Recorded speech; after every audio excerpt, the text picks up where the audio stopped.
तो बेसिकली ये लॉगिन का पेज हो रहा है और यहाँ पे हम लोग का यूज़र आईडी आ रहा है, सेशन में है। तो ये डेटा जब सेशन में है तो थोड़ा सा मैं इसको चेक करने के लिए लॉगिन में कि जो लॉगिन में यूज़र आईडी है, सेशन है, वो सच में वो डेटाबेस में है या नहीं है। तो उसके लिए मैं लगा रहा हूँ select all from user ID where user ID is equal to I D whatever the session or variable. और रीड के अंदर में ये क्वेरी चला देना है, स्क्यूएल क्वेरी। और उसके बाद मुझे यहाँ पे रिज़ल्ट में चेक करना है कि क्या जो रिज़ल्ट डेटा है वो पॉइंट कर पा रहे कि नहीं। अगर हाँ तो ट्रू, नहीं तो फॉल्स। ये चेक करने का तरीका होगा जिससे पता चल जाएगा कि हाँ लॉगिन किया हुआ यूज़र सही से लॉगिन किया है या ऐसे ही हैक वैक कर लिया है। तो उसके लिए बच जाएंगे आराम से। तो चेक लॉगिन ये फंक्शन को हम लोग यहाँ पे लाएंगे इंडेक्स में और चेक करेंगे। तो यहाँ पे बेसिकली इंक्लूड लगाना पड़ेगा। ये देखिए इंक्लूड लगाना पड़ेगा हमको लॉगिन का पेज, नहीं ये ऑथ वाला पेज। तो ऑथ वाला पेज लॉगिन कराने के लिए मैं यहाँ पे लिखूँगा। अच्छा एक बात और, ऑथ में जो ना सेशन स्टार्ट कर लेना है। तो हम लोग को बार बार सेशन स्टार्ट हर पेज में नहीं लिखना है, जहाँ जहाँ ये चलेगा वहाँ स्टार्ट रहेगा। तो बेसिकली हम अपने इंडेक्स में आएंगे और यहाँ पर लिखेंगे $चेक एक वेरिएबल। उसके बाद लिखेंगे यहाँ पर ऊपर में इंक्लूड लगा लो, इंक्लूड, और यहाँ लिखेंगे इंक्लूड फोल्डर के क्लास फोल्डर के अंदर, क्लासेस के अंदर ऑथ नाम का फाइल है, ठीक है, वो आ गया। इसकी वजह से हम यहाँ पे इसका ऑब्जेक्ट बना सकते हैं ऑथ का। तो AUTH is equal to new, auth class का नाम है, बन गया ऑब्जेक्ट। और ये AUTH एरो चेक लॉगिन वो फंक्शन है। इसमें क्या पास करना है, ये यहाँ पे आईडी पास करना है। एक्चुअल में क्या है होता है आईडी, सेशन आईडी, हो गया। तो सेशन आईडी पास करके हम लोग स्टोर कर लिया। अगर ये चेक काम कर रहा है तो लॉगिन करा दो। तो हम इसमें लगाते हैं इको और स्क्रिप्ट का टैग और यहाँ पे विंडो डॉट ओपन और यहाँ पे पेज का नाम, जो कि यहाँ पे लिखेंगे नहीं चेक होगा तो कहाँ भेजना है, लॉगिन में, कॉमा अंडरस्कोर सेल्फ, ठीक है। तो ये अगर हुआ तो सब कुछ ठीक है, अगर हुआ तो एको करो everything is fine, everything is fine, ठीक है। ये मैसेज बता देगा कि हाँ सब कुछ ठीक ठीक है।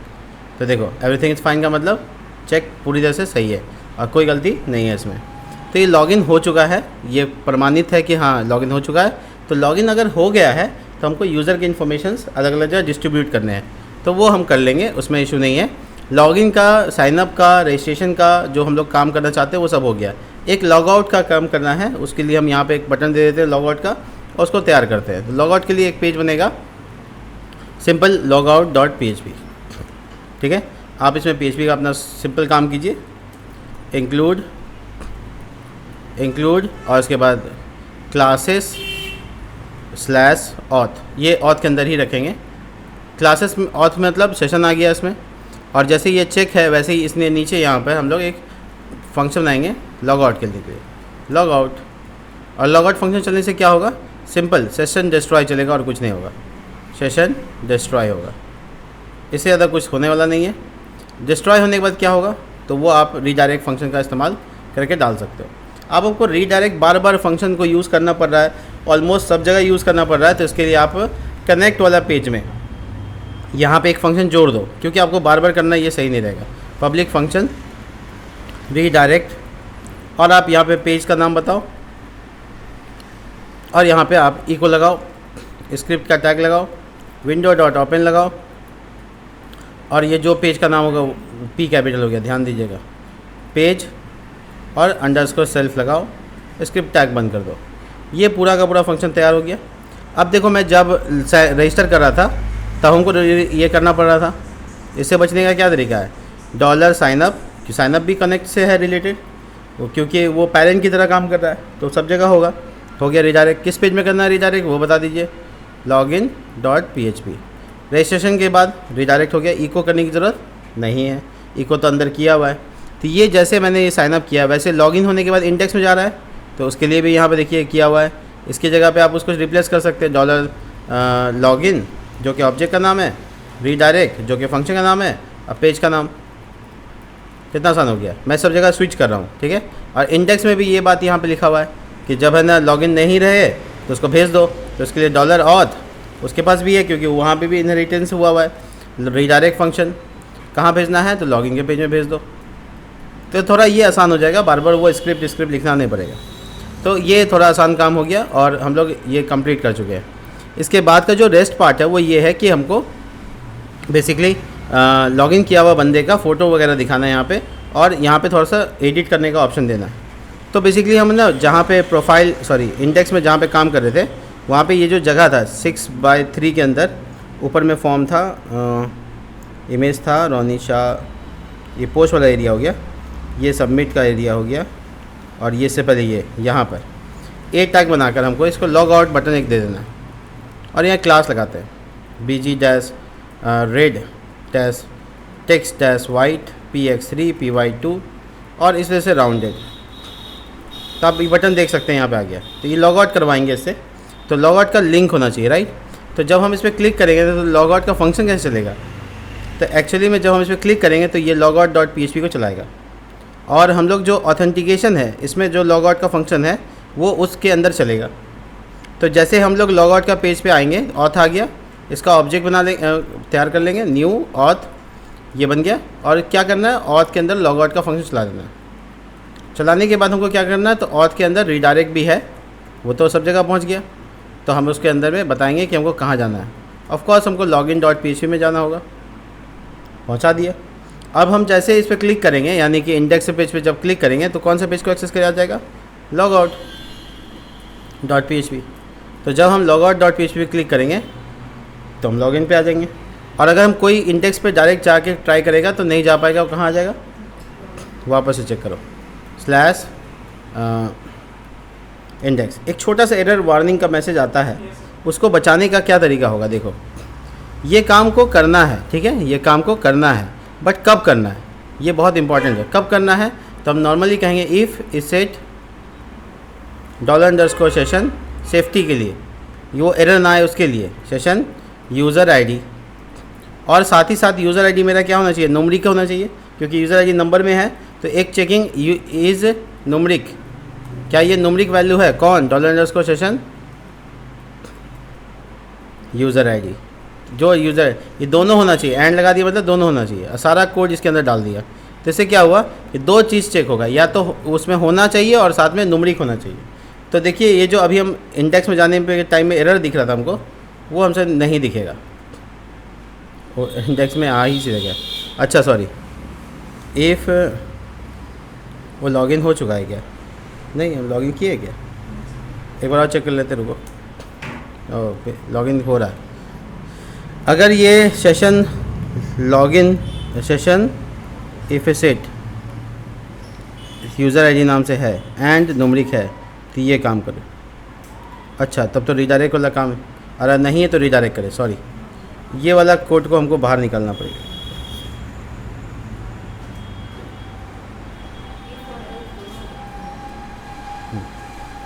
ये एल से बाहर निकाल देते हैं।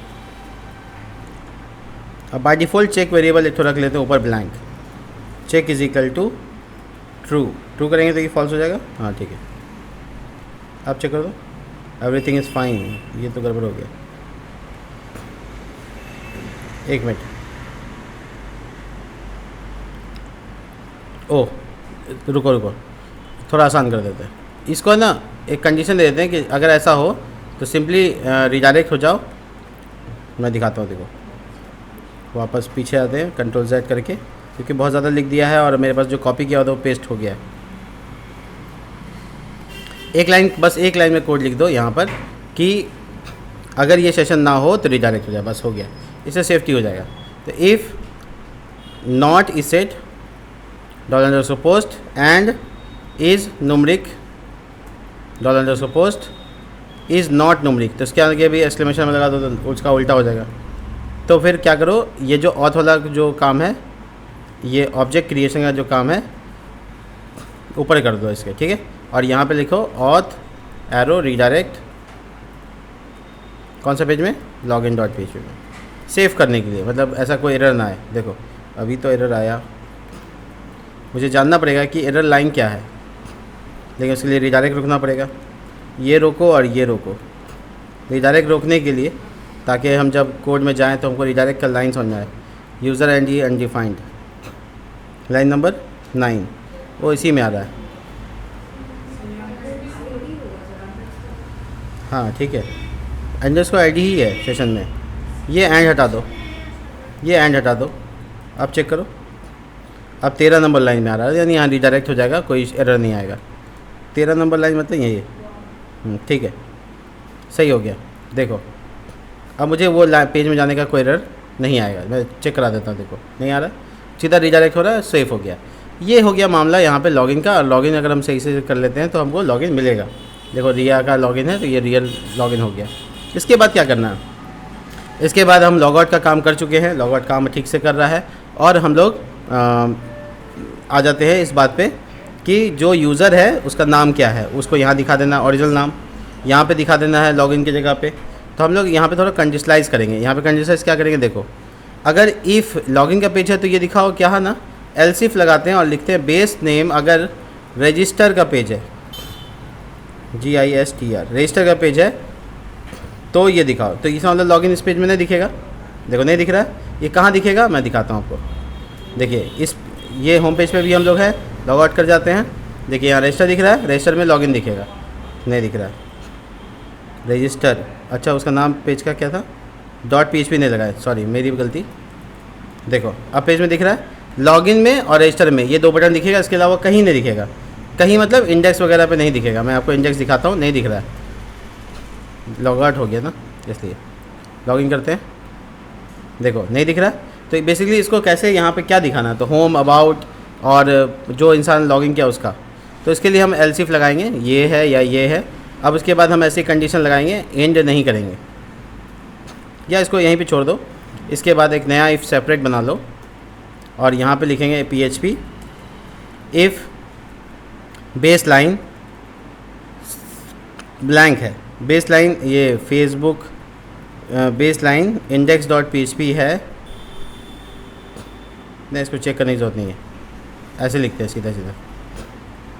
$auth न्यू ऑथ क्लास का नाम है, वो आपको मिल जाना चाहिए इंडेक्स में। हाँ मिल जाएगा। $auth एरो चेक और लॉगिन। अगर ये चेक लॉगिन किया हुआ data ID is equal to session ID user ID, ठीक है। अगर आपका डेटा जो है वो ID ट्रू है, तो अगर ट्रू है तो फिर आपको कुछ लिंक और दिखाना है। कैसे दिखाना है दिखाते हैं। देखिए PHP यहाँ बंद कर रहे हैं, इंड इफ़ लगा दे रहे हैं और ऊपर जो ये PHP है यहाँ पे ख़त्म कर रहे हैं। बीच में मेरा जगह हो गया इफ़ का और यहाँ पे लिंक तैयार करना है। इसको कॉपी कर लेते हैं क्योंकि लिंक ही है, टाइम बचेगा थोड़ा सा। और यहाँ पे होम क्या है, होम। होम के बाद तो हमको क्या चाहिए, तो प्रोफाइल, ठीक है। और उसके बाद होम प्रोफाइल, बस हो गया। और अगर किसी यूज़र का नाम बताना है, दिखाना है जैसे प्रोफाइल की जगह पे, तो वो डाल सकते हैं। मतलब नेम, यहाँ नेम लिख देते हैं, बाद में हटा देंगे। देखिए 2 लिंक आ रहा है, बट ये बटन में आ रहा है। हमको इसको डिज़ाइन टेक्स्ट, नॉर्मल टेक्स्ट में करना है। टेक्स्ट वाइट हटा देते हैं, नहीं टेक्स्ट वाइट रहने देते हैं। BG कलर हटा देते हैं, बॉर्डर वगैरह की ज़रूरत नहीं। ये नॉर्मल टेक्स्ट देखो, होम नेम। तो ये बेसिकली होम है टाइमलाइन पेज पे आने के लिए, और ये है प्रोफाइल में जाने के लिए। तो जो इंसान लॉगिन किया उसका नाम आना चाहिए। तो जो इंसान लॉगिन किया उसका नाम कैसे निकालेंगे, गेट यूज़र की तरह कैसे काम करेंगे। तो ये फंक्शन जैसे बनाया हुआ है वैसे एक और फंक्शन इसमें बनाएंगे ऑथ में, और इसका नाम रखेंगे फंक्शन गेट यूज़र या गेट लॉगिन यूज़र। आप जैसा नाम रखना चाहते हो रख सकते हो। बस सिंपली आपको क्या करना है, यहाँ पे देखिए सिंपल काम है कि आपको यहाँ पे सेशन को स्टोर करवा लेना है ऐसे $_ लगा कर, और यूज़र ID में सेशन होगा वो डाल देना है। उसके बाद एक क्वेरी चलानी है, क्वेरी चलानी है। और क्वेरी चलाकर आपको लिखनी है सिलेक्ट करो वो सब को जो यूज़र्स के टेबल में ईमेल ID के बराबर है, ईमेल ID के नहीं, यूज़र ID के बराबर, यूज़र ID के बराबर है ये ID। और इसमें लिमिट लगा देते हैं, एक ही डेटा आएगा इसलिए लिमिट लगा देते हैं। उसके बाद हम अपना ये रीड वाला लाइन लिख सकते हैं, और रीड होने के बाद डेटा आया जो वो रिटर्न कर सकते हैं। बट रिटर्न में हमको एक ही डेटा चाहिए, इसलिए हम 0 इंडेक्स में रिटर्न कर देते हैं। तो वो डेटा जो जाएगा गेट यूज़र में वो एक डेटा जाएगा। अब हम जहाँ पे इसको यूज़ करना चाहते हैं, फॉर एग्जांपल हेडर में यूज़ करना चाहते हैं, तो हम इंडेक्स में यूज़ कर लेते हैं, तो हेडर में अपने आप आ जाएगा। यहाँ पर हम एल्स का पार्ट है एवरीथिंग फाइन, वो हमको नहीं दिखाना, वो तो हम ऐसे करने के लिए। तो हम एक वेरिएबल यूज़र बनाते हैं और वहाँ लिखते हैं $auth arrow gate user, function का नाम है। तो वो हमको रिटर्न में क्या दे रहा है, यूज़र इन्फॉर्मेशन। और हम अपने हेडर में क्या लिखाएंगे, देखिए यहाँ पर नेम की जगह पर हम यहाँ दिखाएंगे, देखिएगा $user और उसका first name first underscore name, that's it. तो मेरा जो बंदा लॉगिन है उसका नाम आ रहा है, देखो। कैपिटल फर्स्ट का इशू है, तो कैपिटल पहला अक्षर पहला कैपिटल हो जाए, इसके लिए हम कैपिटलाइज यूज़ कर सकते हैं CSS के माध्यम से। ये देखो शादिक दिख रहा है, तो शादिक पे बेसिकली क्लिक करने पर हम जा सकते हैं। ये लॉगिन का पेज नहीं है, और यहाँ पे एरर आने लगा, देखो ये लॉगिन का पेज में बोल रहा है कि ऑथ नंबर क्लास नहीं है।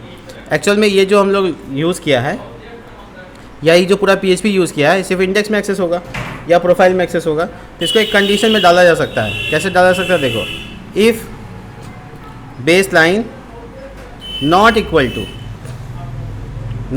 To dollar base line, dollar छूट गया, dollar base line not equal to login dot PHP, और base line not equal to, फिर डॉलर छूटा, dollar base line not equal to register dot PHP। यानी ये दोनों पेज को छोड़ के बाकी सब में काम करेगा। तो इसके बाद जो पेज बचता है वो सब है। तो हम लोग इसलिए कंडीशन ऐसा लगा दिया, ये कॉलन हो गया, और इसका इंड इफ़ यहाँ पे एक और एंड इफ़,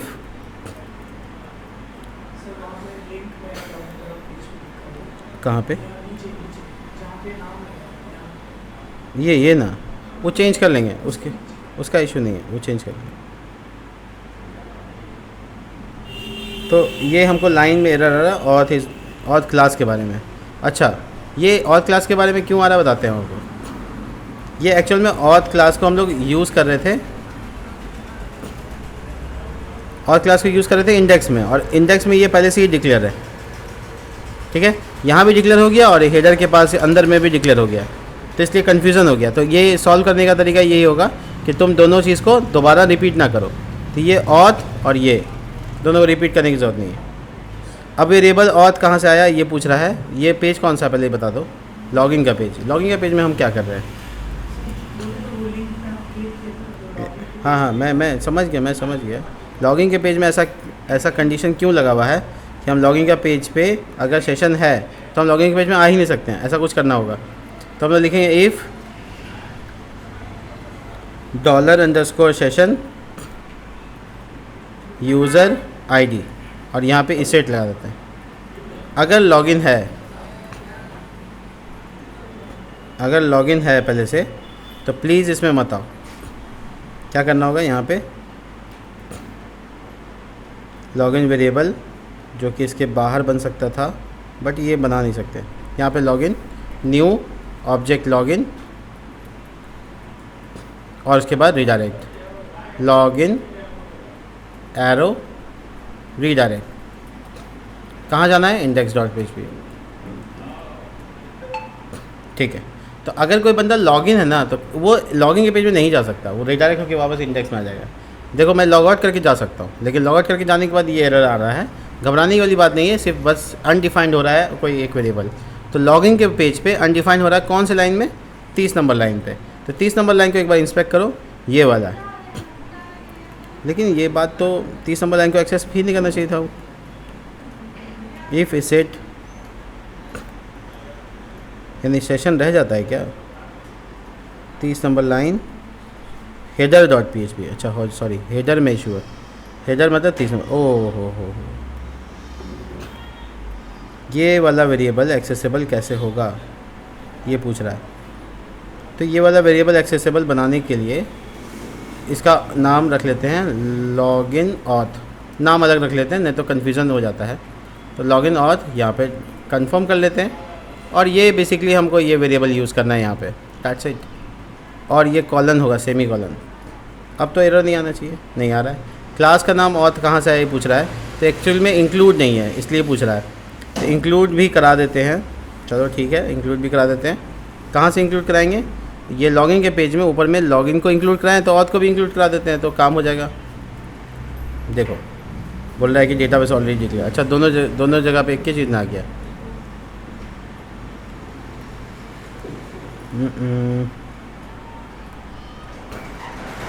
चेक लॉगिन, ठीक है।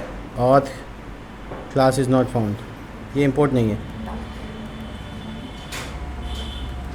बट ये इंपोर्ट होना चाहिए था।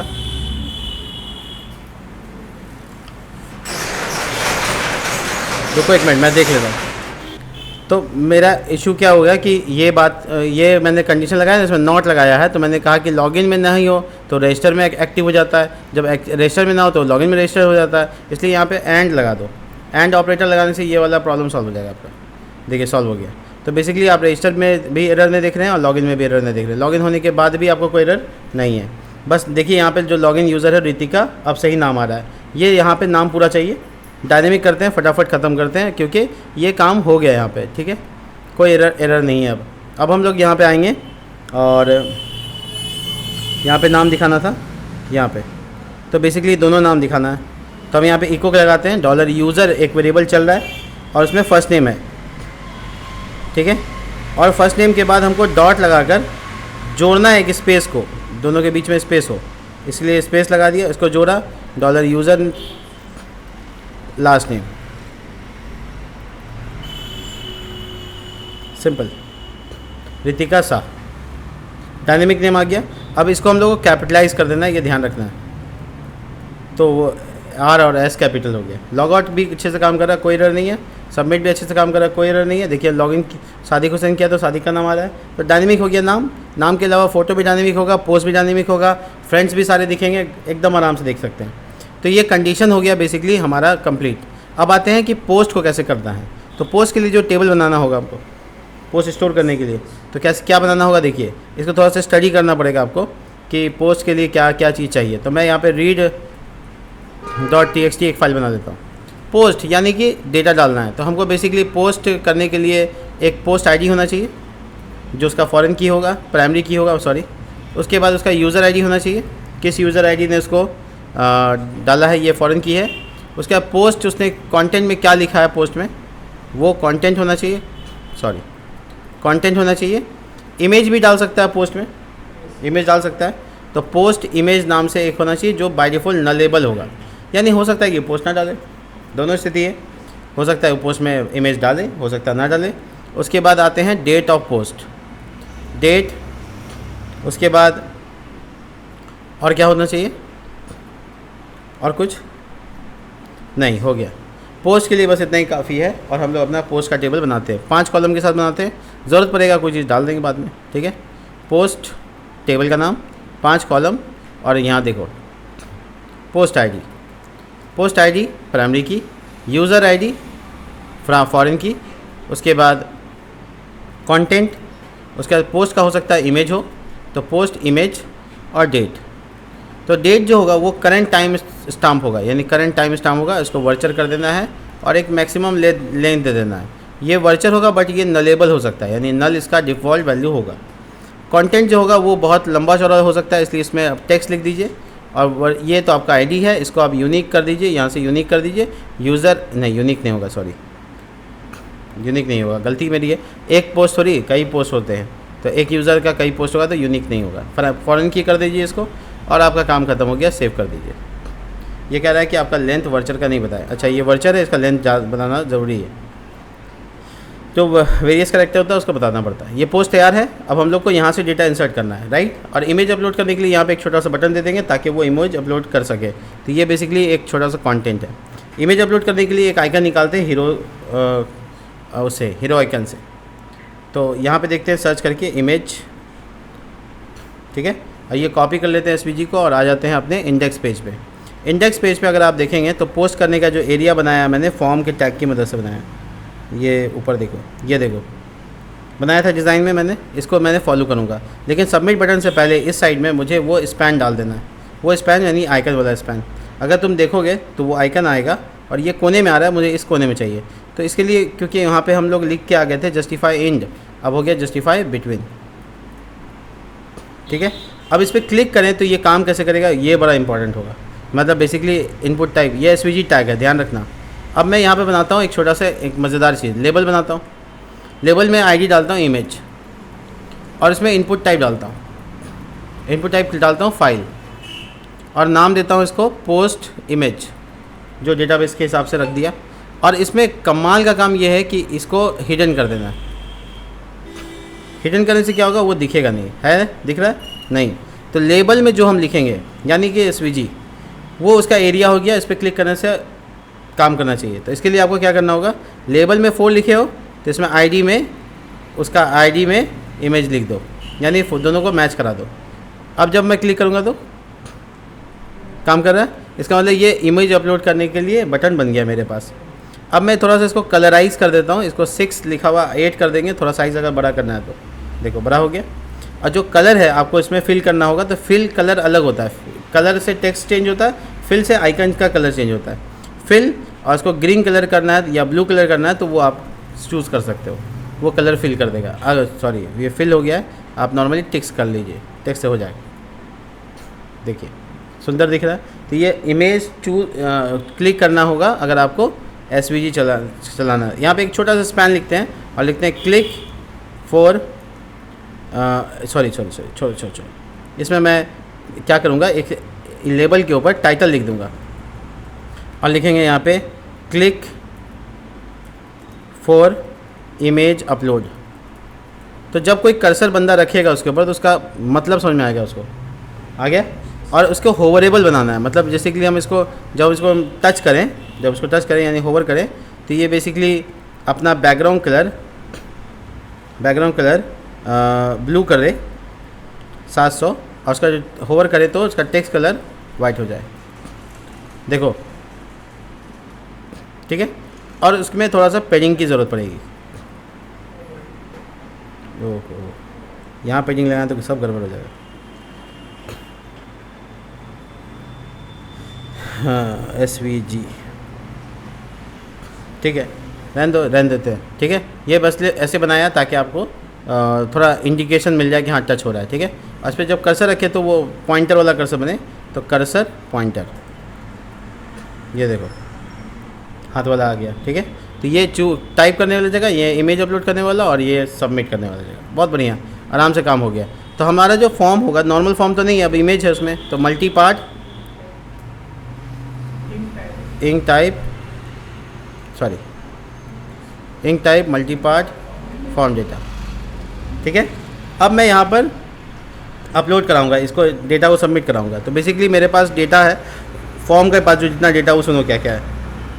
फॉर्म के पास डेटा है बेसिकली इमेज जिसका नाम है पोस्ट इमेज, और जो टेक्स्ट एरिया यानी कि जो टाइपेबल जगह है उसका नाम है कंटेंट होना चाहिए, नाम कुछ नहीं है, कंटेंट नाम रख लो, हो गया। अब बाकी जो डेटा है वो सबमिट कराएंगे। तो हम यहाँ पे कहीं पे PHP करेंगे, जो कि मुझे यहाँ कंडीशन के हमें लिखते हैं इंसर्ट पोस्ट, क्या लिखना है, इफ़ $_रिक्वेस्ट सर्वर और उसके बाद रिक्वेस्ट मेथड,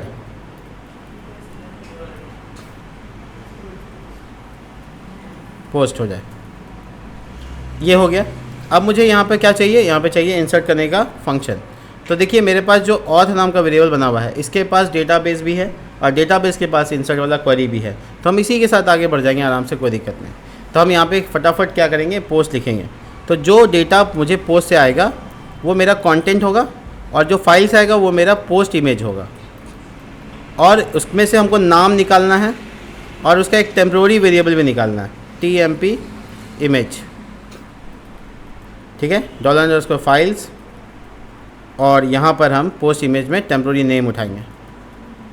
हो गया, दोनों चीज़ उठा लिए। अब हमको मूव अपलोडेड फाइल के बारे में पता है, मूव अपलोडेड फाइल जिसमें हम लोग टेम्प्रोरी इमेज पहले डालते हैं, उसके बाद हम लोग पार्ट डालते हैं। तो फोल्डर का नाम होना चाहिए इमेजेस, उसके अंदर पोस्ट, और उसके अंदर में फाइल का नाम, तो $image हो गया।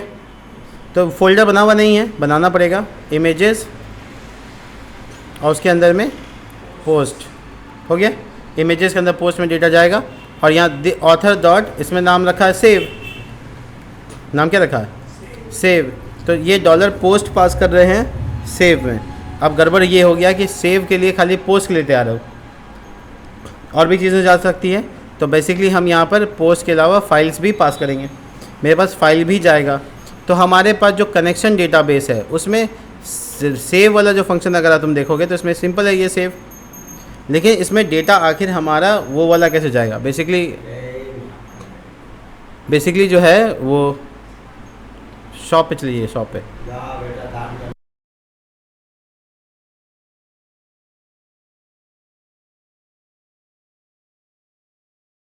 ठीक है। तो बेसिकली यहाँ पर सेव बटन है, तो बेसिकली यहाँ पर है ना हम लोग save with file, public function save with file, कुछ ऐसा फंक्शन बनाओ जिससे सेव फाइल के साथ हो।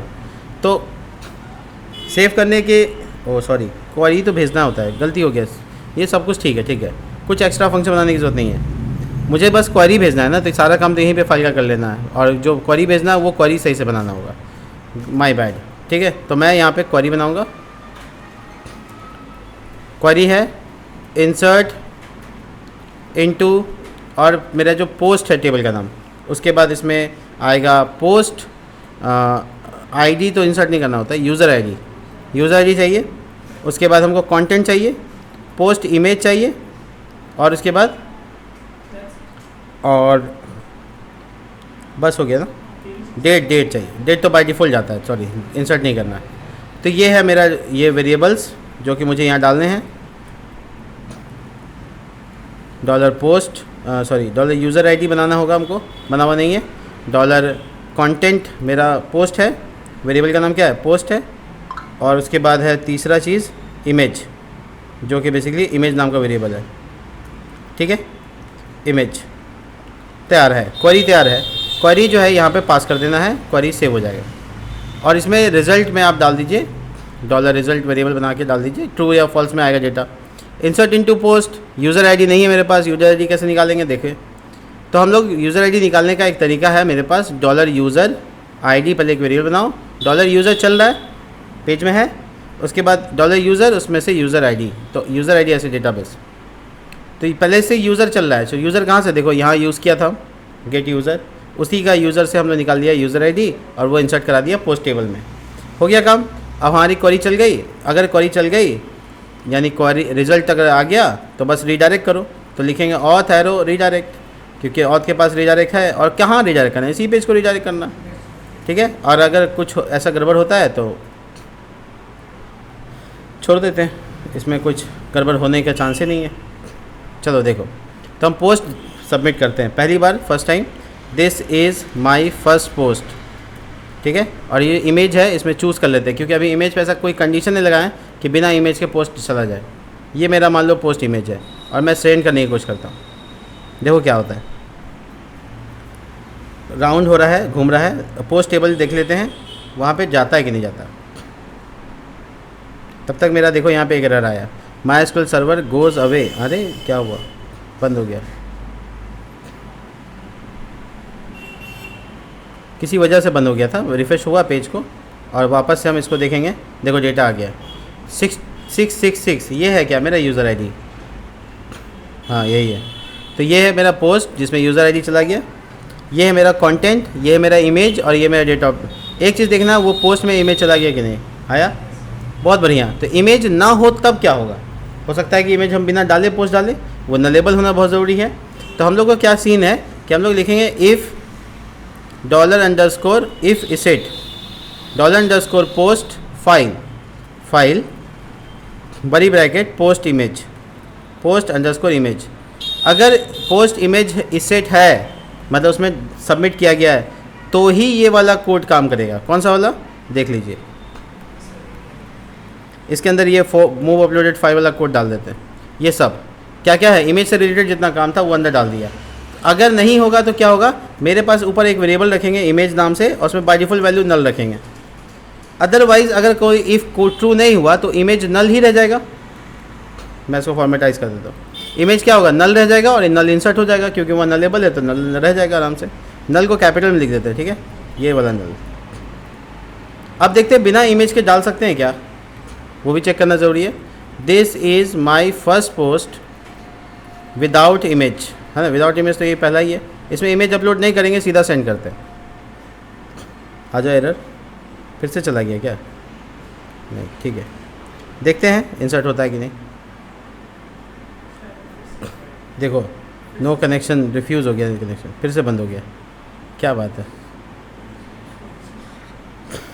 आज सारी चीज़ें अनएक्सपेक्टेड ही हो रही हैं, उतना मेहनत करना पड़ेगा, ऐसी बात ना बोलें आप।